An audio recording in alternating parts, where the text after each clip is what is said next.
lamun urang ngagung-ngagung dunia etalah anu bakal nyilakakeun urang. Allah ditembongkeun jang supaya bahwa ieu dunia teh hina tah eueuhna naonan dinu bogana di mata Allah. Anu ditilai ku Allah adalah tauhidna, nauhidkeun ka Allah, asal ti Allah, diurus ku Allah, balik ka Allah. Eta teh lain bicara tapi kayakinan. Lamun geus asal ti Allah, diurus ku Allah, balik ka Allah, enteng hirup. Asalna urang ti Allah, aya nu ngaayakeunna Allah, geus aya di hirupan nu mere hirupna ge Allah. Salila hirup sehat nu mere sehat Allah, digeringkeun ku Gusti Allah nu mere geringna ge Gusti Allah. Kadang teu puguh teu karu, gering tanpa sabab. Haju cagerna ge kitu ke. Ingat ka dongeng Abah, jelema sugih ringgus ka Jakarta, geus ka Singapura bebeakan, dilayadkan ku Abah. Naon ya, geus pasrah we sakena teh mah geus lain obatan.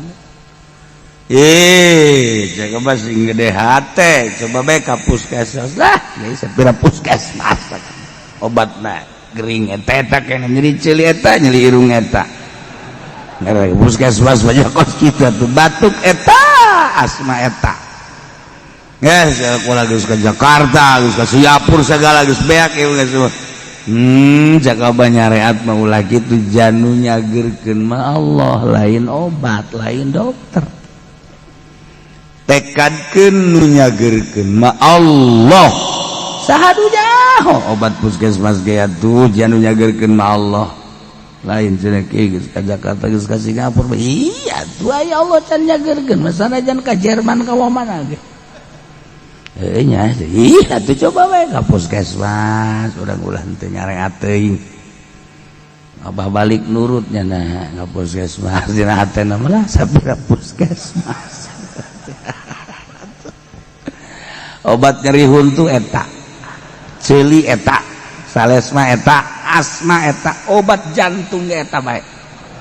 Puskesmas jantung geus sakit saya tuh darurat. Itu jarang ge beli ka puskesmas teh geus lah asa bae. Mariksakeun ya, obatna pasti eta keneh kan. Bawa diinum nya kunaon.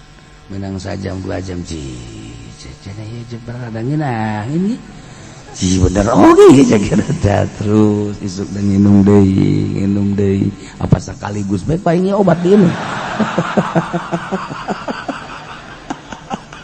Cak dia nama permen meureun atau overdosis tapi eta barang geus aya beureun saminggu mah Masya Allah bener kiai cak yana bener kiai mentak urang ulah osok ngabaikeun ngecilkeun ka urusan-urusan nu cek hate urang leutik ulah. Berobat eta kadang-kadang kos kitu, urang mah hebat we ka anu nu nyageurkeun makan Allah. Aya anu urang mana eta geus teu cager-cager komo manda ge teu cager. Jadi datang itu teh sakarang ngaran Abuya di Cidahu datang kadinya Assalamualaikum kunaon ya waduh dia ya terus berobat geus wow kadeu bebeakan mun aya umum ieu mah cenah naon garang tangkal bujang kaget lah komo kos kitu atuh sagara sambil bujang kaget geus obat tu paten mah geus teh cokoteun ku nya ieu teh rendemkeun kana cai inum balik buya anak langsung nya dilaksanakeun di inum bray jangan ini awak coba saya tenang kan dia ujang kaget tuh loba habak sama dia wow tuh langsung diinum deh cager ku bujang kaget doang tak eta kan ya Allah cak yana ngomong kieu mun ti kamari memerang teu kudu jualan teu kudu kitu sia ngomong kos kitu eta teh Allah teh meakeun harta heula buku kusebab hartana teu bagus. Tak eta rahasia ya Allah. Aya nunggus kadieu kaditu migrain. Geus teu nganggap obat-obat warung teu nganggap geus ka dokter geus diurut ka mana. Aya beta babaturan saya kunaon ieu aduh sakieu hulu. Sopan ta bahasa hulu teh sopan. Nyeri hulu. Deres ayahaan coba di belah kaler atuh ulu tah kunaon nyeri ulu cek cenah aduh jeung beung aduh tadina meureun ngadar capek ejos ya mah eueuhan kurang hak hulu ejo eta kos kitu tah ajo ieu kumaha geus ka mana aing geus ngurut sabaraha bulan ieu panyakit teh geus ka dokter ke sana